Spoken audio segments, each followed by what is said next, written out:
Hey guys, coming at you today with a super delicious recipe for a tender and moist keto pound cake recipe. So let's get started.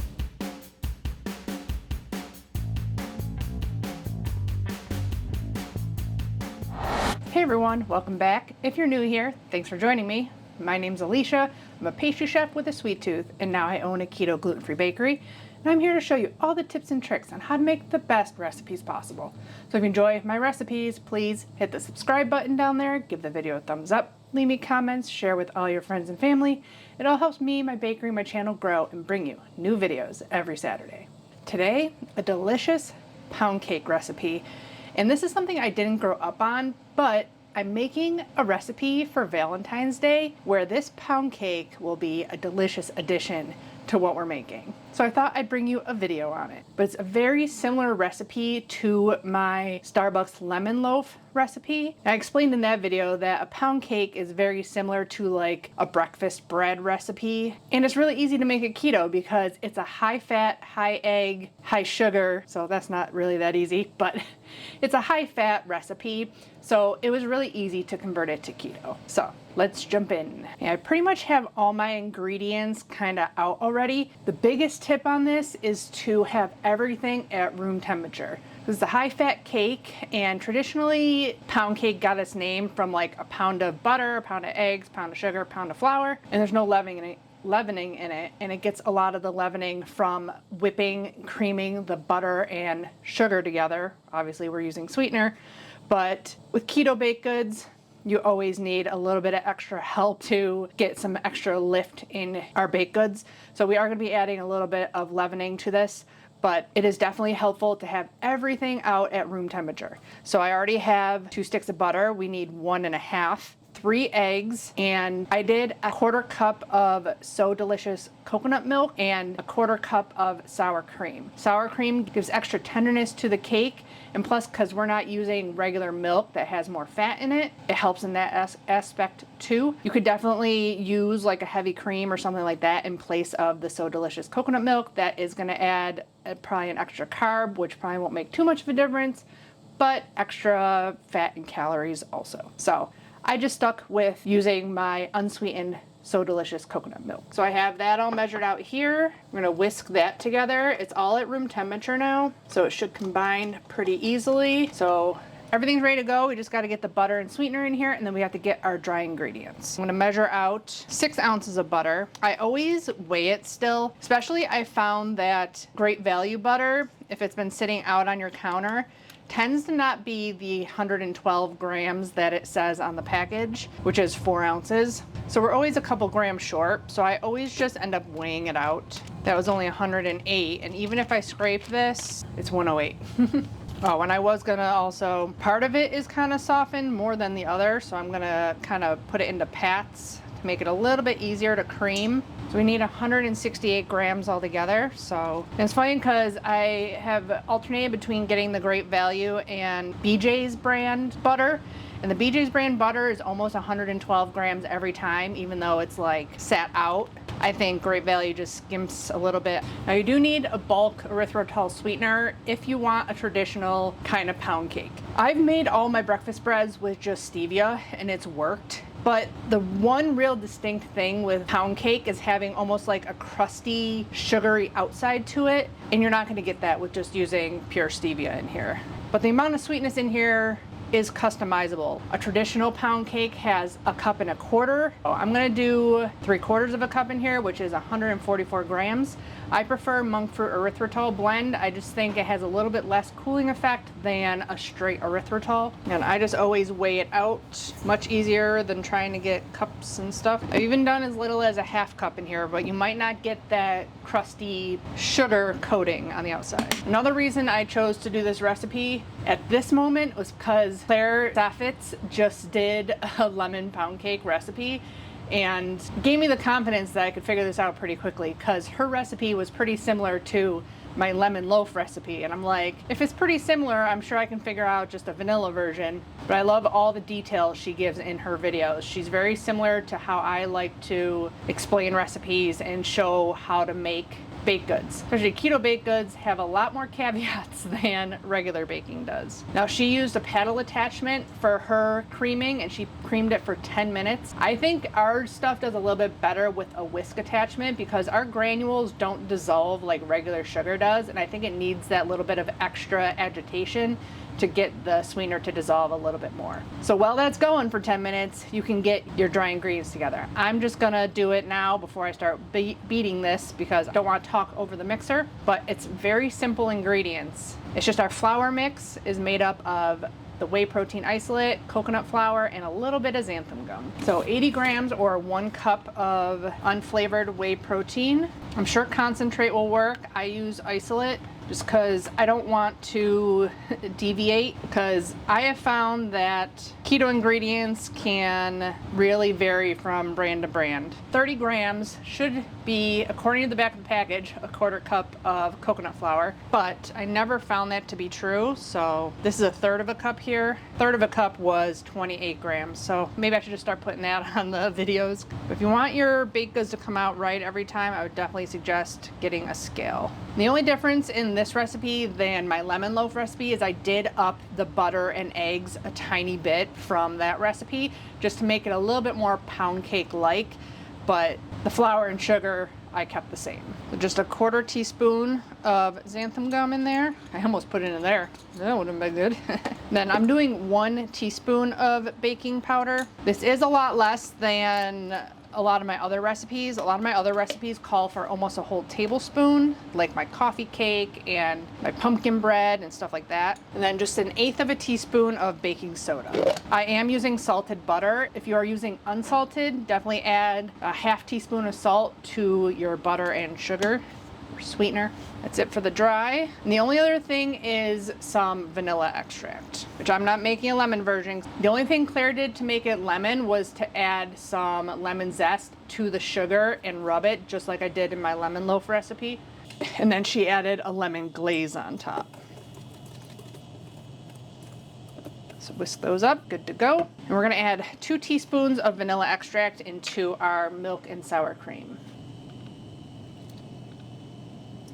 Okay, now to beat our butter and sweetener for about 10 minutes until it's super light and fluffy. At this point, I would preheat your oven to 350. Mine's already on. And I kept my butter wrapper. I'm using 8.5 by 4.5, but mine is a little bit smaller than some other ones because you can see it's like slanted. There's ones that are, you know, completely square bottomed, which would probably be better for this recipe. So I just greased it all around, and I'm gonna put a piece of parchment paper just along this side while that's whipping. Then I am gonna weigh out my eggs just to make sure they're 150 grams. Starting this.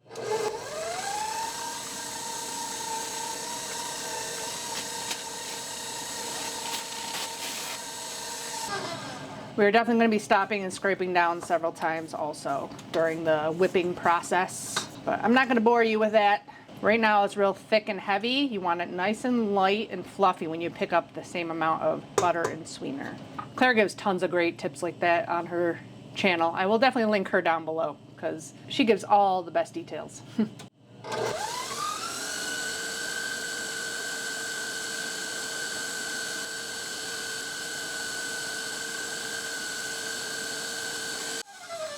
I also don't think this is the whisk that is specifically for this, and I tried buying a new one and they said, oh yeah, this fits the Professional Series 600, and it's way too small. It's smaller than this one. And what I want is something bigger than this one because it just does not hit the sides like it's supposed to, I don't think. But I'm having a hard time finding the right whisk.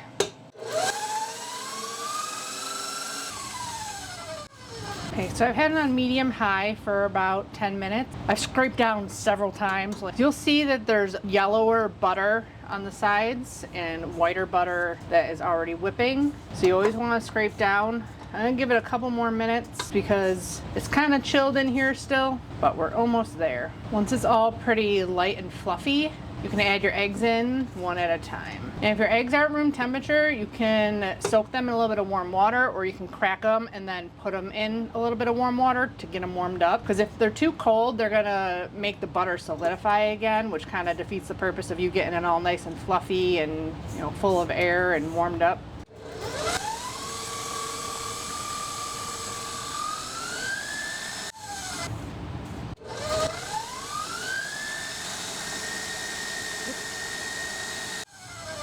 Or just add 2 at a time by accident like me. Now Claire mentioned about being able to whip your eggs for quite a while in here because that'll give you some lift too. I have found that if you do that in keto baked goods, that a lot of times our batters can't hold that structure of the eggs and they end up deflating a little bit. So I try not to beat the eggs much anymore in my baked goods for that reason, but I want this to come together still, just a little bit more.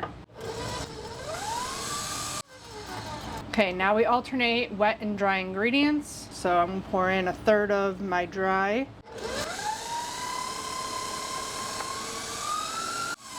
Did about half my wet, another 1/3 of the dry, the rest of the wet, and then the last of the dry.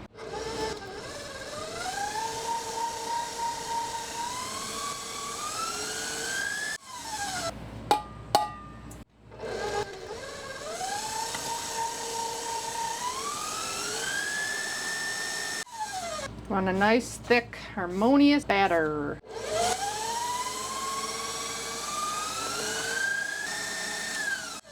Looks good. Make sure you get all the way down to the bottom. Give it a good stir just to make sure it's all good and incorporated into your prepared pan. Push it right down into the corners.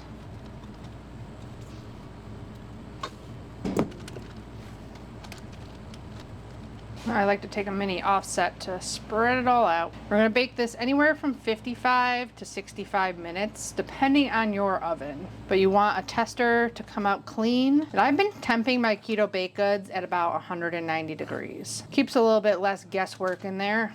But if you do underbake it, it might fall a tiny bit in the middle. You don't want it too mounded in the middle. It'll do that on its own. There you go. Straight into the oven, 350. I'm going to set it for 30, rotate it in another 25 and give it a check.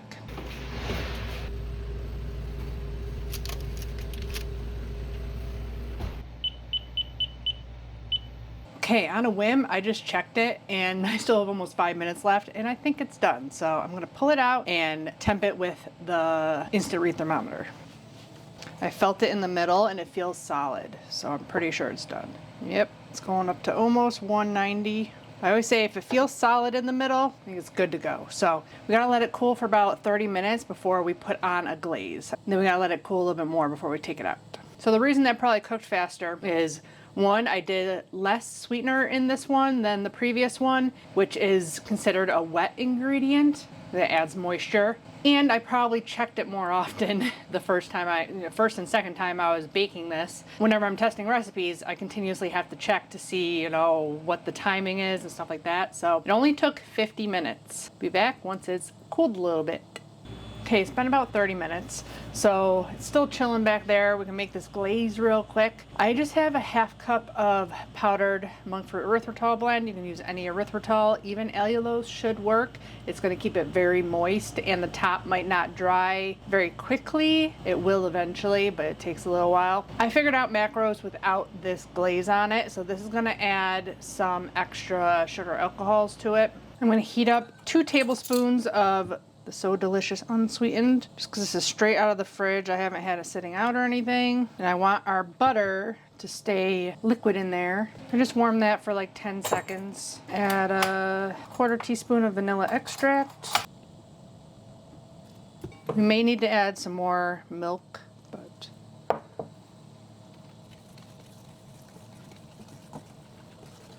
okay, let's get our cake over here. It's still kind of warm throughout, but the top is cooled down a little bit. Claire used like a wooden skewer. I don't have any down in the bakery, so I'm just gonna use my thermometer, poke holes in it. It gets like really crispy, sweetener recrystallizes on the top, so it's crunchy. Might need to make it a little bit thinner to soak down in there. It's definitely be enough for the whole cake. Another 1/2 tablespoon. This is what happens when I do stuff that I didn't test. Another 1/2 tablespoon. Try to do it on this side. See if it works. Our sweetener is definitely different than powdered sugar.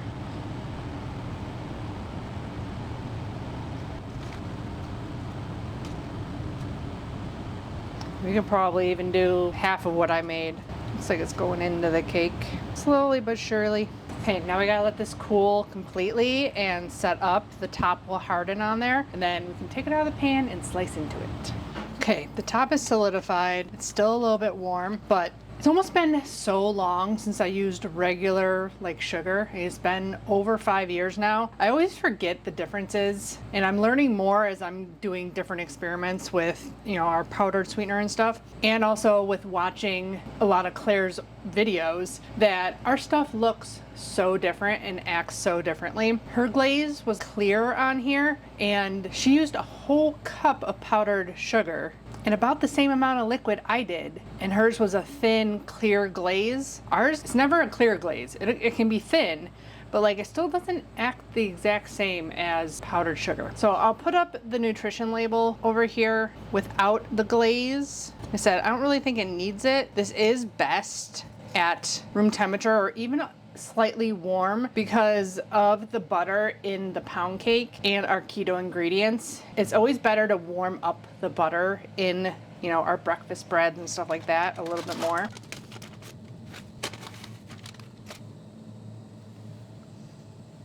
So I don't know if you can see it back there, but if you've made it this far in the video, spoiler alert, I'm making a keto fondue for Valentine's Day. So that's why I wanted to make this. And for the fondue, I just cut it into like chunks like this. You can keep it in the fridge or you can keep it in the freezer even and have it for the fondue. And then maybe make some of my keto pretzels. And I also made some of my keto shortbread, which I'll link up there. My newest shortbread cookie recipe. It's delicious. You can actually freeze the dough. I sliced it and froze it in plastic wrap, and you just pull it out. You can put it on a sheet tray with parchment in the refrigerator to defrost and then bake it. That video will be coming soon. Let's slice into this pound cake.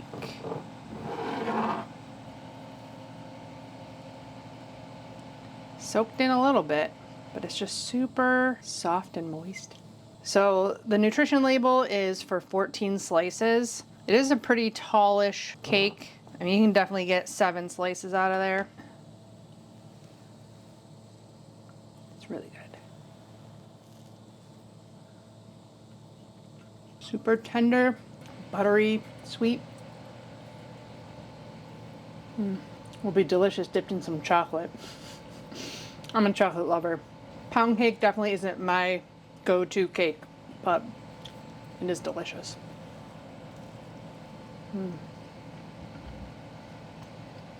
Super soft and moist and vanilla-y. It's just slightly warm. That's the best way to enjoy it. It is delicious.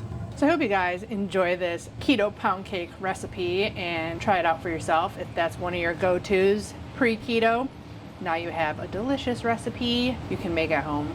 What other cake recipes do I not have that you want to see? I'll link down in the description box my keto cake and frosting playlist. I do have quite a bit of cakes on there already, but I'm sure I'm missing some. I was thinking about trying to figure out a king cake for Mardi Gras, but I think that might be too much to ask for before February. But let me know if there's a cake I don't have that you want to see made keto. Don't forget to check out my Amazon shop page. The link will be down in the description box below, along with the blog link to the full recipe. Give the video a thumbs up if you enjoyed it. Subscribe if you haven't already. And as always, I'll be back with many more keto, low-carb, healthy meals, desserts, and snack recipes. Bye, guys. Happy keto baking.